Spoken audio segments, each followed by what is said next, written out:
खांडवी परिसरामध्ये मुसळधार पाऊस झाला आहे. त्यामुळे ओढ्याला आणि नाल्याला तुफान असं पाऊस आलेला आहे. या पावसामुळे शेतीतील पिकाचं अतोनात नुकसान झालेलं आपल्याला या व्हिडिओच्या माध्यमातून दिसत आहे.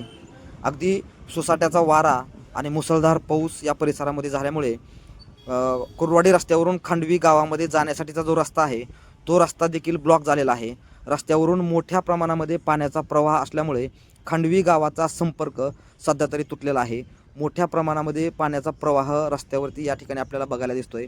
अतिशय मुसळधार पाऊस झाल्यामुळं खांडवी गावाचा संपर्क तुटला असून खांडवी गावामध्ये अगदी तळ्यासारखं जलमय वातावरण निर्माण झालेलं आहे. गावामध्ये सर्वत्र चहूकडे पाणी पसरलेलं आहे. अतिशय मुसळधार पावसामुळं खांडवी गावातील लोकांचं जनजीवन विस्कळीत झालेलं आपल्याला दिसून येत आहे.